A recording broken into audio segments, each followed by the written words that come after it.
I am here with Mr. Rick Spring, who is an artist in downtown Los Angeles. Hey, Rick, how you doing?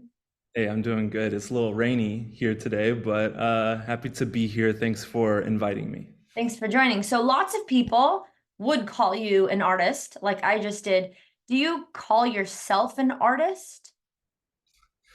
It depends on the context. I typically refer to myself, yeah, as a visual artist.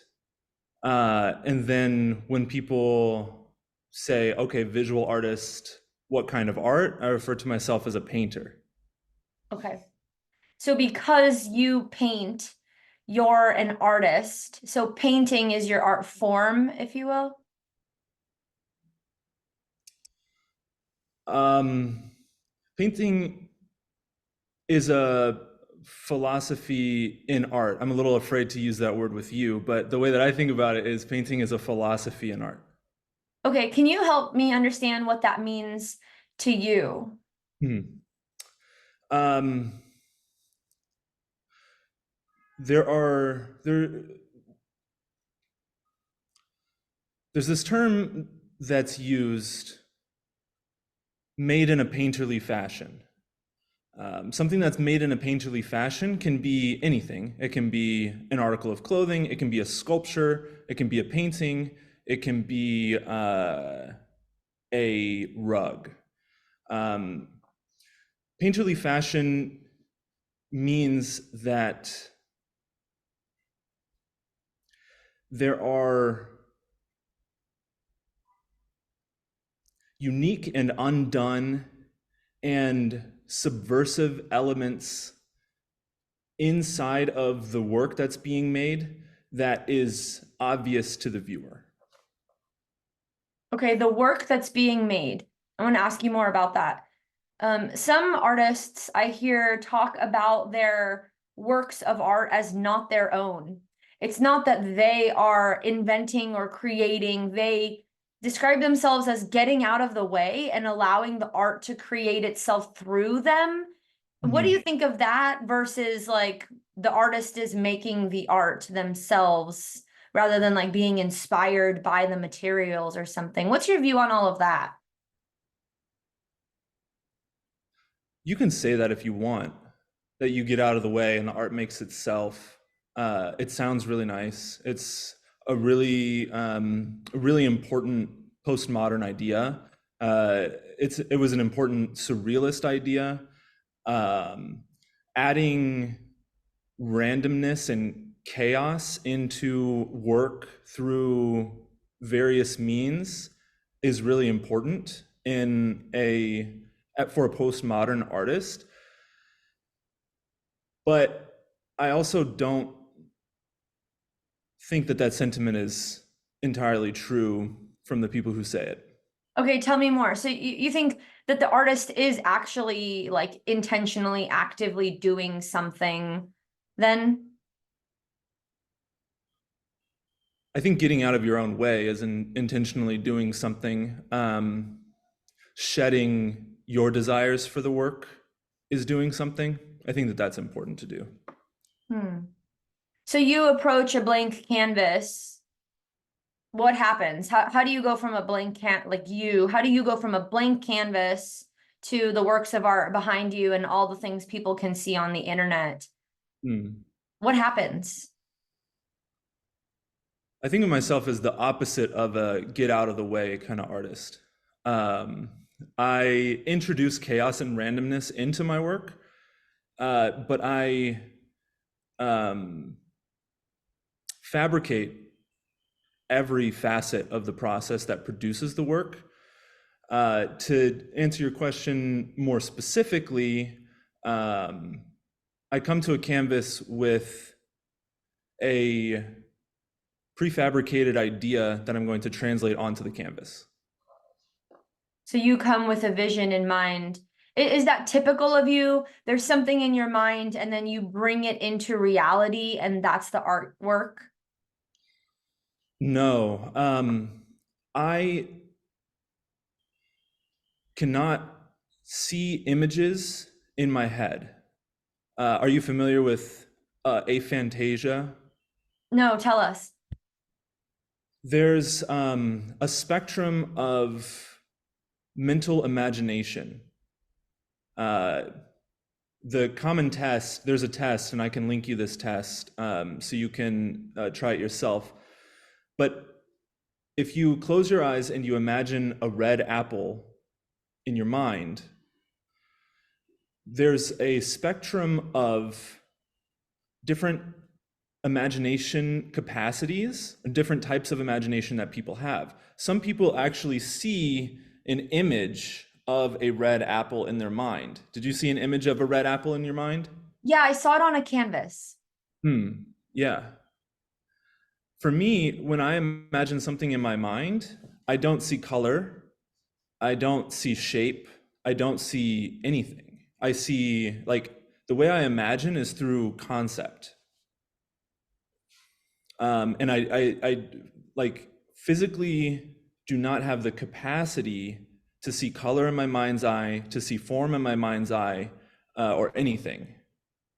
So I don't bring an idea fully formed from my head onto the canvas. Wow. Okay. So let's go into biology, or like a person's biological capacity to see things like shape, size, color, form in their minds.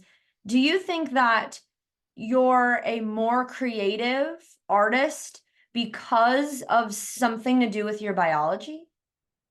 That's an interesting thought. There's a study on phantasic artists versus aphantasic artists, and what they found was that both sets of artists are equally creative, equally prolific, and have equal chances at succeeding in a career or succeeding in having an impact as an artist, but they arrive at the art that they produce in completely polarized ways. Wow. So I I do think that having some sort of talent or some sort of opposite talent uh, lends biologically, I guess you could say some sort of, how would you say that? Like if somebody's really just like builds muscle really quickly, you know, they kind of have this biological response and they might find themselves playing football. Somebody who, like me, actually has a genetic issue that makes it so it's difficult for me to build muscle will not find themselves playing sports as often. And because of that like set of circumstances, because of those biological circumstances, we adjust, and almost to the sense of like if you imagine what's commonly referred to that people who are blind have a better sense of smell, a better sense of taste. Heard it. Yeah. So like compensation, I don't think I want to um, I don't think that I want to give credit to my success as an artist to like compensating for my biology, but it probably has a part in it.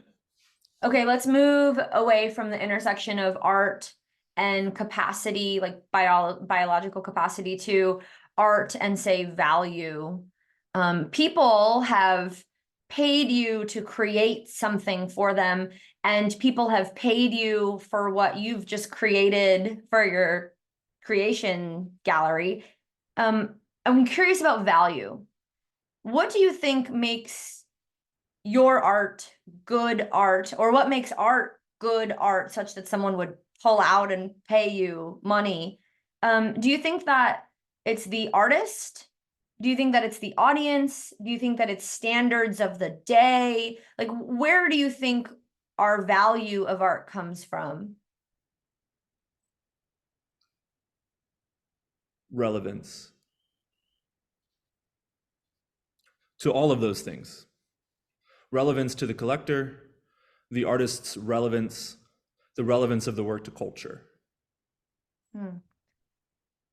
So you have lots of works of art that involve like live action scenes at NASCAR or racing scenes, right? Formula One, Formula One. I don't know what that means. Oh, it's a type of racing. Oh, okay, with cars. Yeah. Uh-huh. Okay. Yeah. So by creating that content, you already know you're limiting your fan base to people who know what F1 is, and that your art would be more likely to be like at a car gallery than a dentist office or something. Does that at all affect what you create, knowing that the relevance is determining the value people give your art? I believe through focusing and niching down and getting hyper specific with what I want to communicate, it actually increases the value. When I'm communicating the work to an audience, to a collector, or to a space, like for a show, I can communicate the pieces of, I can communicate the elements of the work that I feel are most relevant to that space or to that audience. And it has to be authentic, or else I'm just like lying. But there's 4 or 5, maybe 8 really deep uh, throughways, conceptual throughways in the work that I can reference depending on the audience. Um, but when you're in that space, when you're welcomed into somebody's home, it's important for you to be with them. Do you think that there's any difference in how much we should value the artwork depending on why they painted what they painted, if it was for money or from the heart? Who's we in that? Who's the philosopher here? Yeah, good question. Good question. Mm, the person judging the art, I guess. The The viewer? yeah. Well, Yeah, I mean, there are certain things that I give to the viewer. There's certain things that I think are necessary for me to give to the viewer. And there's a Venn diagram of those that intersect with the things that are necessary for the collector. hmm. So what do you think about collectors that are now turning to artificial intelligence to generate what they want, since it's cheaper and faster than going to a human artist? Do you think there's um anything to say about that, valuing the art differently because it wasn't made authentically by a human hand the long way? The long way. The I don't know, man. I don't know. Just like let them do what they want to do. I'm not concerned in that market share. Uh, I treat my art practice like a business, and I treat my paintings like a commodity. And if somebody innovates in the market and produces a commodity that other people value, then I'm cool with it. Yeah. Why did you repeat when I said like the long way? What does that mean to you when I was what I'm trying to express is like you have an empty canvas. Now you mix colors. Now you produce the colors, and now you have to start with the strokes. And to me, that's like the long way. Huh. What did that do to your mind as an artist? People want this to be hard. People want artists to take a long time, and they want it to be hard, and they want it to be a struggle and strife. And I'm not putting this on you, but culturally, and like it's not. I don't think it has to be. I don't even make all of my own paintings. I don't the smaller and smaller amount of time that I can spend on a particular painting, the better, I think. You're so right. I definitely am in that trap of members who think art should be just like you said. Okay, you got me. Okay, good. So, last like specific question that I have for you is what advice would you give a wide range of people who enjoy art, but they don't think that they could do what it takes to be called an artist in the relevant context? Do you have any Hmm. advice for someone who's just like thinking about starting this venture? I do. Um, think about what you want on a day-to-day basis. Like what do you want your life to look like on a day-to-day basis as an artist? And once you understand that part of it, then you can decide, first of all, if you actually want to do it, if it's reasonable, if it's feasible, or if you're just like fantasizing. Because this isn't a way out of a job, and this isn't a way out of responsibilities, and this isn't a way for people to take you seriously. It's actually the opposite on all of those things. Like, this is harder than having a job. It's more difficult to structure and organize than another career path. None of the status, none of the stature, none of the clout, or none of the influence that you think you can get as an artist comes easy. If you are an artist who pops off when you're 25, that's the worst, most difficult kind of artist to be. And I live in LA. I see it happen. I see it happen to my friends all the time. It's got to be 10 years to an overnight success, and even that might be too quick in art. So if you're not willing to do what you need to do until you're 40 or 50, then maybe there's something that can get you what you want on a day-to-day basis more quickly. And then if you decide that that is what you want, then own it, love it, take it so seriously. It's the best job that anybody can ever have. You get to have amazing conversations. It's easy. You get to set your own schedule. And on the other side of that, you get to have a lot of influence on people, and you get to make really beautiful things that change people's lives. So it's like both of those at the same time. Beautiful. My last question is super vague and broad. What do you wish people knew about art or artists or artwork that you think is really seldom realized? Hmm. Just like anything I art. know. I have too many things. Let's start with um, we're not gods, we're not saints. Even the people that came before Picasso, we know the things about him. Van Gogh, Pollock was a drunk, Rothko killed himself. Like, Gerhard Richter never found what he was looking for until the day, like, he's gonna die soon. He never found what he was looking for. Like, there's this mythology around artists from the last like 50 years prior that we are just now starting to really understand. And like, it's just another thing, it's just another thing that people do. What's the uh, myth that it's like this grand life? no, that these people had something special. They had a talent or something special that you either have or you don't have, and that is like not true.